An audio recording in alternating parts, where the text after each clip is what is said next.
मनाने जा रहे हैं world plastic surgery day on 15th of this जुलाई, जो कि आज तक राष्ट्रीय प्लास्टिक सर्जरी डे के नाम से जाना जाता था। अब इसे हम वर्ल्ड प्लास्टिक सर्जरी डे के रूप में सेलिब्रेट कर रहे हैं और इसी उपलक्ष्य में ये पूरा हफ्ता हम प्लास्टिक सर्जरी अवेयरनेस वीक मना रहे हैं, जिसके तहत आज हम जो भी प्लास्टिक सर्जरी डिपार्टमेंट से इंटरेक्शन के साथ, सारे डिपार्टमेंट के साथ इंटरेक्शन होके प्लास्टिक सर्जरी एक डिपार्टमेंट अलग से बना है।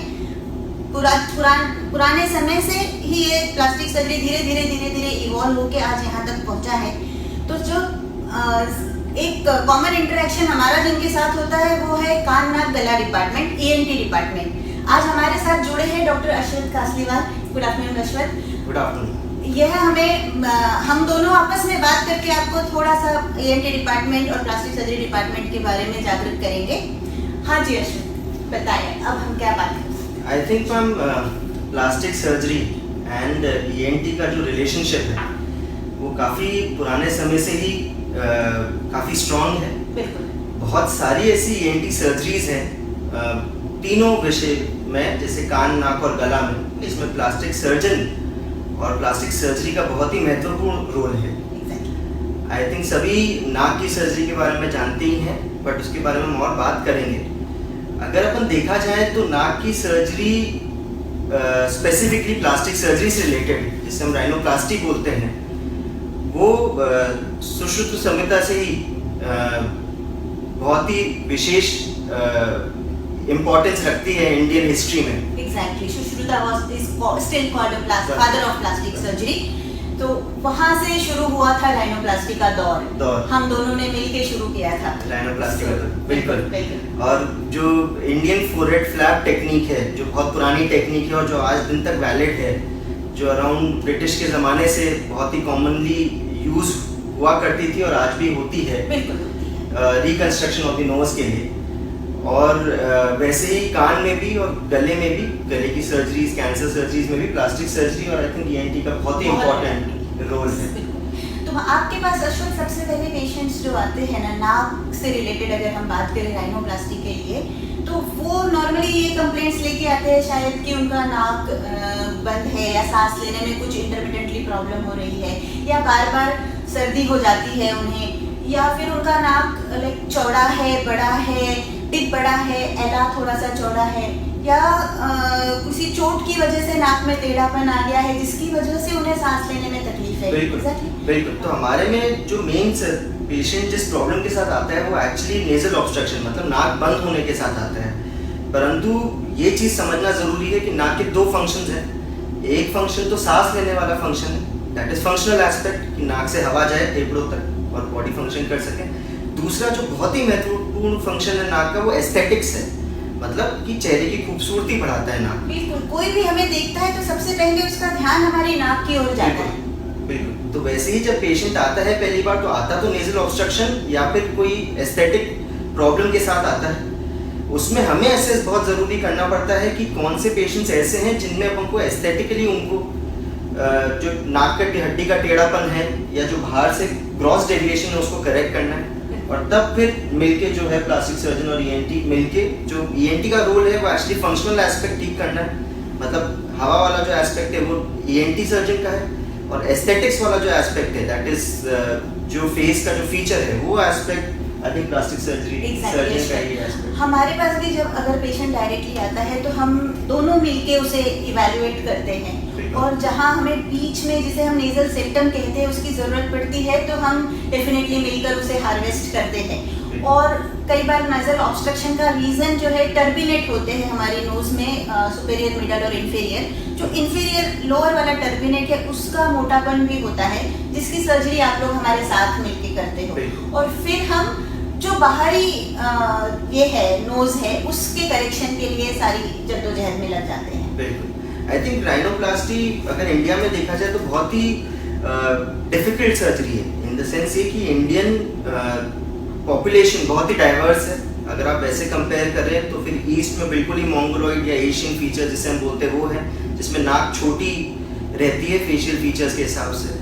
अगर आप बिल्कुल ही वेस्ट आए तो पर्शियन फीचर्स ज़्यादा है, नाक बड़ी रहने की गुंजाइश ज़्यादा रहती है। आप ऊपर की तरफ, नॉर्थ की तरफ, कश्मीर की तरफ जाए तो कॉकेशियन फीचर, जैसे यूरोपियन नोज जैसी फीचर ज़्यादा रहते हैं। और वही साउथ में अगर आप जाओ तो ऑस्ट्रेलॉइड, नाक चौड़ी और थिक। इन सब के साथ हमने ये भी देखा है कि हमारी जो स्किन है वो बहुत थिक है वेस्टर्न स्किन के कंपैरिजन में। तो जो हमारे ओवरऑल रिजल्ट्स होते हैं वो थोड़े से ब्लेंडिंग होते हैं compared to them, because skin बहुत ही थिक है, उसे हम थिन नहीं कर सकते। बिल्कुल। और in addition to surgical nowadays हम लोग नॉन सर्जिकल नेजल ब्यूटिफिकेशन पे भी जोर दे रहे हैं, जिसमें हम फिलर्स यूज कर सकते हैं, थ्रेड्स यूज कर सकते हैं, बट यहाँ पे हम छोटे से बड़ा या लिफ्ट कर सकते हैं, बड़े से छोटा नहीं कर पाते, जिसमें हमें सर्जरी की बहुत जरूरत पड़ती है। बिल्कुल। आई थिंक रिडक्शन वाला जो एस्पेक्ट है, जिसके नाक में ऊपर पैरेट बीक अपीयरेंस हो, हम हो, उभरावट हो नाक में, वो एस्पेक्ट जो है वो तो राइनोप्लास्टी की सर्जिकल करेक्शन है। आई थिंक राइनोप्लास्टी में जो बहुत इंपॉर्टेंट एक चीज जो एनालाइज करी मैंने वो पर से ये थी कि पेशेंट की एक्सपेक्टेशंस जो है सर्जरी से वो बहुत ही अनरियलिस्टिक होती है काफी बार। बिल्कुल। कई बार तो पेशेंट्स ये इस तरह से आते हैं कि हमें शाहरुख खान जैसा नोज चाहिए या फिर दीपिका पादुकोण जैसा नोज चाहिए, जो प्रैक्टिकली पॉसिबल नहीं है। तो पेशेंट की ये चीज समझना कि पेशेंट सिलेक्शन एक बहुत ही इम्पोर्टेंट एस्पेक्ट है राइनोप्लास्टी सर्जरी का, मेरा मानना ये है। सेकेंड चीज़ ये कि पेशेंट को जैसे बहुत हमारे पास पेशेंट्स आते थे जिसमें पेशेंट के रिलेटिव्स या पेरेंट्स लेके आए हैं पेशेंट को कि इनकी नाक की सर्जरी करें। आई थिंक ये चीज़ बहुत इंपॉर्टेंट है समझना कि patient is the one who will be the person who will have to undergo the surgery, and patient का खुद का जब तक मनोबल उस तरीके का नहीं हो कि हमें सर्जरी के आगे बढ़ना है, आई थिंक वो पार्ट बहुत जरूरी है। कंसल्टेशन यहाँ पे, तो यहाँ पे आपका कंसल्टेशन आपके पार्ट से, मेरा कंसल्टेशन मेरे पार्ट से, और वहाँ हम दोनों मिलके ये डिसाइड करते हैं कि पेशेंट की एक्सपेक्टेशंस क्या है हमसे, और अगर वो रियलिस्टिक है तभी हम उसे आगे बढ़ते हैं। अदरवाइज हम उसे समझाते हैं कि ये रियलिस्टिक एक्सपेक्टेशंस नहीं है, हमें यहाँ तक रुकना है, हम ये दे सकते हैं और ये हम आपको नहीं दे सकते।